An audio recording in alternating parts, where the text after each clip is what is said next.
এক দুঃসংবাদ। অসমৰ বোলছবি জগতৰ বসন্ত মাণিক মাণিক বৰা আৰু নাই। স্তব্ধ হ'ল অসমৰ প্ৰখ্যাত বেহেলাবাদক মাণিক বৰাৰ বেহেলা। অসমৰ সংগীত জগতৰ এজন ভোটাতৰা স্বৰূপ মাণিক বৰা আৰু নাই। আজি গোলাঘাটৰ পুৰণা আমোলাপট্টিস্থিত নিজা বাসভৱনত শেষ নিশ্বাস ত্যাগ কৰে বিশিষ্ট শিল্পীগৰাকীয়ে। তেখেতৰ মৃত্যুৰ খবৰ লাভ কৰাৰ লগে লগে অজস্ৰ গুণমুগ্ধই ভিৰ কৰে তেখেতৰ বাসগৃহত। গোলাঘাট নহয়, অসমৰ সংগীত জগতৰ এগৰাকী বিশিষ্ট ব্যক্তি মাণিক বৰা চিৰদিনৰ বাবে আঁতৰি গ'ল।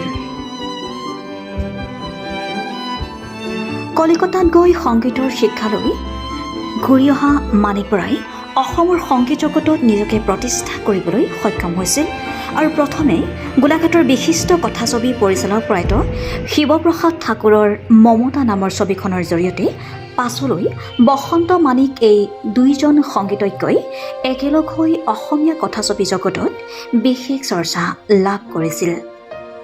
ইয়াৰ উপৰিও গোলাঘাটৰ সংগীত জগতত ৰূপবন কলাক্ষেত্ৰ নামৰ এটা সংগীত মহাবিদ্যালয় স্থাপন কৰি অধ্যক্ষৰ দায়িত্ব লৈ অজস্ৰজনক বিভিন্ন ধৰণৰ সংগীত শিক্ষাৰে আগবঢ়াই নিছিল। দুৰ্ভাগ্যৰ দিন, কাৰণ আমাৰ মাজৰ পৰা গোলাঘাট নহয় অকল অসমৰে সংগীত জগতৰ এজন বিশিষ্ট ব্যক্তি মাণিক বৰা ডাঙৰীয়াই চিৰদিনৰ বাবে আঁতৰি গুচি গ'ল। কলিকতাত গৈ সংগীতৰ শিক্ষালৈ ঘূৰি অহা মাণিক বৰাই অসমৰ সংগীত জগতত নিজকে প্ৰতিষ্ঠা কৰিবলৈ সক্ষম হৈছিল আৰু প্ৰথমেই বিশিষ্ট কথাছবি পৰিচালক প্ৰয়াত শিৱপ্ৰসাদ ঠাকুৰৰ যিখন মমতা নামৰ কথাছবিৰ জৰিয়তে বসন্ত মাণিক অৰ্থাৎ এই দুইজন সংগীতজ্ঞই গোট খাই তেখেতসকলে এটা জুতি তৈয়াৰ কৰি সংগীতৰ দিশত কথাছবি জগতখনক অসমীয়া কথাছবি জগতখনত সমৃদ্ধ কৰিছে।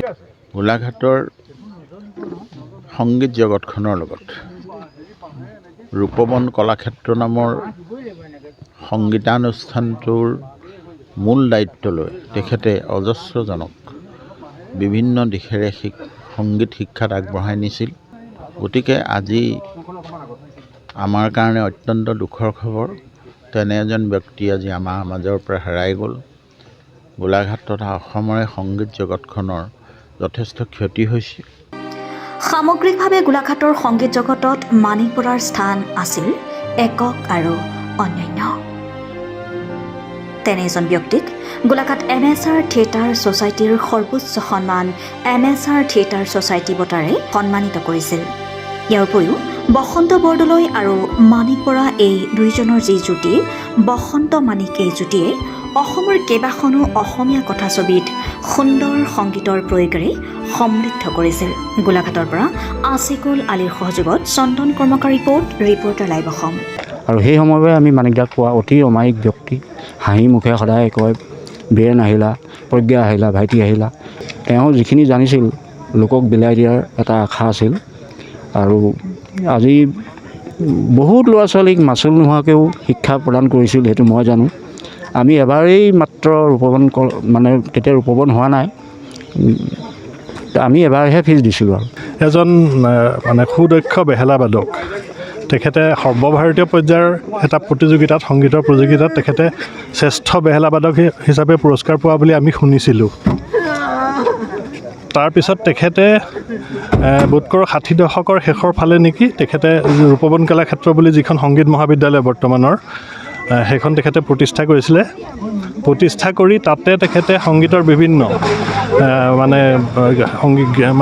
ক্লাছিকেল সংগীতকে আদি কৰি তবলা, ভায়লিন, বিশেষকৈ ভায়লিন তেখেতে নিজেই শিকাইছিলে ল'ৰা ছোৱালীবিলাকক আৰু বিভিন্ন নৃত্য গীত এনেকৈ গোলাঘাটৰ সমাজ জীৱনৰ সংগীতৰ ক্ষেত্ৰখনত আগবাঢ়ি যোৱা এজন অগ্ৰগামী আৰু পুৰোধা ব্যক্তি আছিলে তেখেত।